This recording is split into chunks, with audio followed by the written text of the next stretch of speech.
सुंदरकांड में आइए हम लोग प्रवेश कर रहे हैं। सुंदरकांड की प्रथम चौपाई। जामवंत के वचन सुहाए, सुन हनुमंत हृदय अति भय। जामवंत जी के वचनों को सुनकर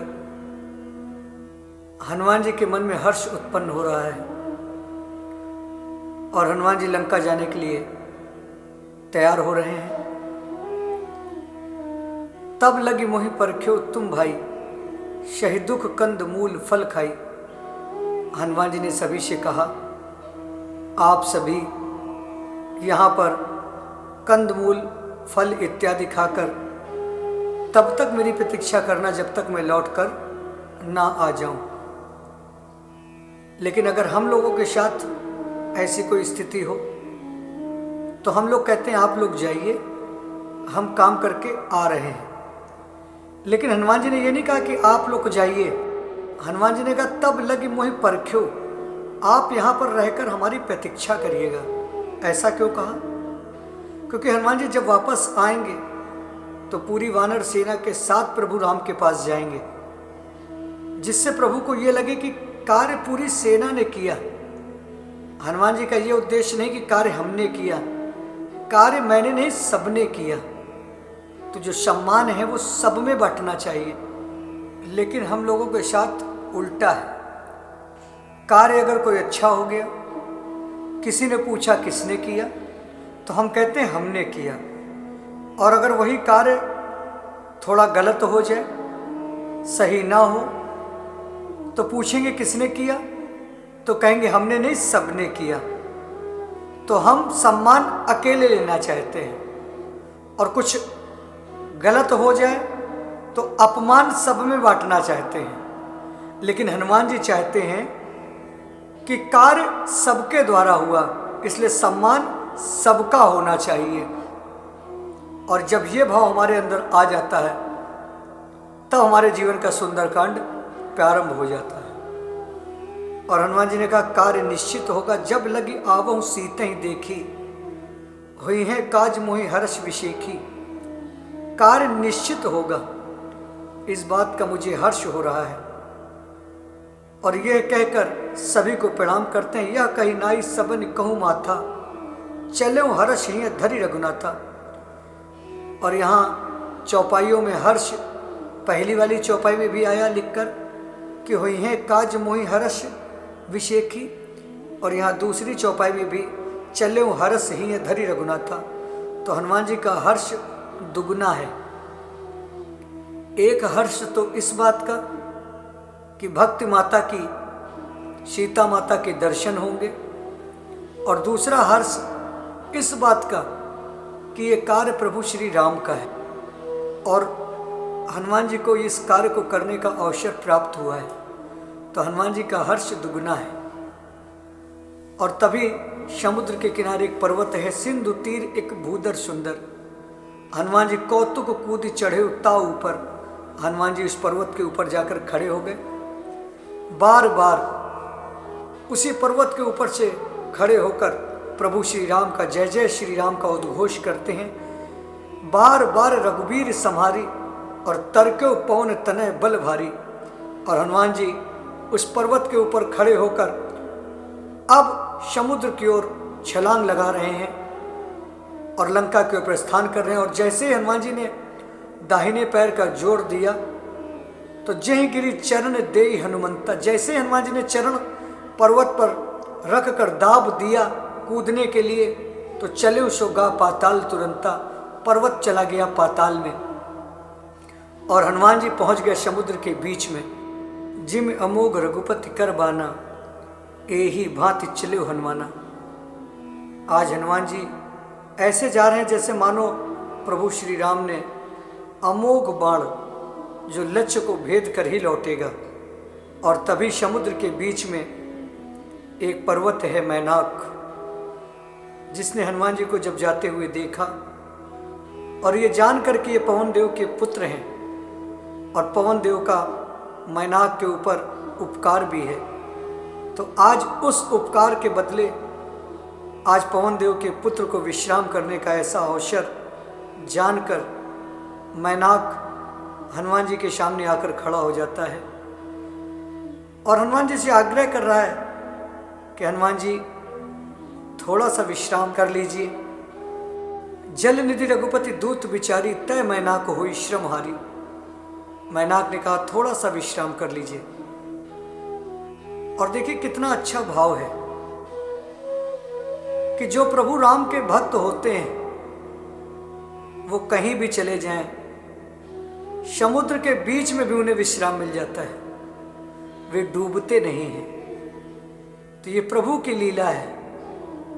और मैनाक ने जैसे कहा विश्राम कर ले, तो हनुमान जी को पता है ये कि मैनाक हमारे पिताजी के मित्र हैं, तो पिता के समान हैं।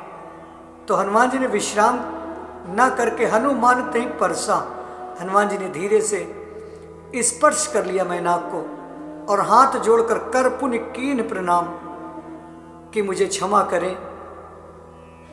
राम काज कीन्हे बिनु मोहि कहाँ विश्राम। आपने पूछा है इसलिए आपका धन्यवाद। और राम कार्य जब तक ना हो जाए मैं कोई विश्राम नहीं कर सकता। तो ये सुंदरकांड का दोहा नंबर पहला जो है ये हाथ जोड़ने का और धन्यवाद देने का है। तो जीवन में हमें भी हाथ जोड़ना और धन्यवाद देना जब आ जाता है तो हमारे जीवन का दोहा नंबर पहला प्रारंभ हो जाता है। और इधर देवताओं ने जब हनुमान जी को जाते देखा तो जात पवन सुत देवन देखा। तो शत्रु से विजय प्राप्त करने के लिए बल और बुद्धि का होना अनिवार्य होता है। तो बल और बुद्धि की परीक्षा लेने के लिए माता सुरसा को भेज रहे हैं। जाने कहूँ बल बुद्धि विशेखा, क्या हनुमान जी में इतना बल है, बुद्धि है? तो परीक्षक के रूप में आज हनुमान जी की परीक्षा लेने सर्पों की माता सुरसा नाम अहिन कै माता, पठियन आई कहीं तही बाता। और माता सुरसा आ गई और हनुमान जी के सामने आकर हनुमान जी से कहते हैं कि आज तो देवताओं ने मुझे आहार दे दिया, भोजन दे दिया है, आज सुरन मोहि दीन आहारा। तो ये सुनकर हनुमान जी ने कहा सुनत बचन कहे पवन कुमारा। हनुमान जी ने कहा ऐ मेरी माई, मैं राम कार्य करके आ जाऊं तो राम काज कर फिर मैं आवूं, सीता कह शुद्ध प्रभु सुनाऊं। राम कार्य करके आ जाऊं और सीता माता की खबर प्रभु श्री राम को जाकर सुना दूं, फिर जैसा आप कहेंगे मैं हर तरह से ऐ मेरी माई परीक्षा देने के लिए तैयार हूं। तब तब बदन पैठियों आई, सत्य कहो मुहि जान दे माई। हनुमान जी माई माता कहकर उच्चारण कर रहे हैं कि किसी प्रकार ये माँ मुझे आगे जाने दे। लेकिन ये सर्पों की माता है। जो सर्पों की माँ होती हैं वो निर्दयी होती हैं, अपने ही अंडे को खा जाती हैं, निगल जाती हैं। और देवताओं ने इसीलिए सुरसा को भेजा भी है कि सुरसा जो है वो सर्पों की माता है, इसलिए निर्दयी है। किसी भी प्रकार का हनुमान जी के प्रति वो उदार भाव नहीं दिखाएंगी और कठोर से कठोर परीक्षा हनुमान जी की लेंगी। जब हनुमान जी को जाने नहीं दिया तो कवने हो जतन दे ही नहीं जाना। हनुमान जी ने सोच लिया ये तो किसी भी प्रकार से मुझे जाने नहीं दे रही हैं। तो ग्रसस न मोहि कहो हनुमाना। हनुमान जी ने कहा फिर माता आप देर मत करें, आप अपने मुख को खोलिए, मैं आपके मुख में जरूर प्रवेश करूंगा। और जोजन भरत ही बदन पसारा।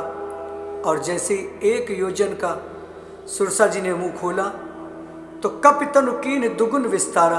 हनुमान जी 2 योजन के हो गए। सुरसा जी ने जैसे ही 4 योजन का मुंह खोला, हनुमान जी 8 योजन के हो गए। और सुरसा जी ने जैसे ही 16 योजन का मुख खोला, हनुमान जी 32 योजन के हो गए। तो 16 योजन मुख ते ठय हो, तुरंत पवन सुत 32 भय हो। और जस जस सुरसा बदन बढ़ावा, ताश दून कपि रूप दिखावा। जैसे जैसे सुरसा जी मुख को खोलती थी, हनुमान जी दुगना रूप दिखा देते थे। और अब सुरसा जी ने 7 योजन ते आनन कीन्हा, 100 योजन का जैसे विशाल मुख खोला, 1200 किलोमीटर का मुंह। कल्पना करिए शरीर कितना बड़ा होगा जब मुख 1200 किलोमीटर का होगा। अब हनुमान जी को लगा कि 1200 किलोमीटर का मुंह है, और अगर अब मैं दुगना हुआ तो शरीर का कुछ अंग प्रभु श्री राम तक पहुंच जाएगा, उन्हें दिखाई दे जाएगा, और प्रभु को लगेगा कि मैंने हनुमान को माता के दर्शन के लिए भेजा है और ये वहाँ पर कर रहे हैं प्रदर्शन। तो हनुमान जी ने कहा मुझे दर्शन करना है, प्रदर्शन नहीं करना है। तो हनुमान जी तुरंत सत जोजन ते आनंद की ना अति लघु रूप, हनुमान जी तुरंत छोटे हो गए और मुख के अंदर से होकर बाहर आ गए। बदन पैठ पुनि बाहर आवा, और जैसे हनुमान जी बाहर आए फिर हाथ जोड़कर, ऐ मेरी माँ वचन पूरा हुआ, मांगा विदा, अब मैं चल सकता हूँ, आपकी आज्ञा है। ताहि सिर नावा, सिर झुकाकर हाथ जोड़कर खड़े हो गए।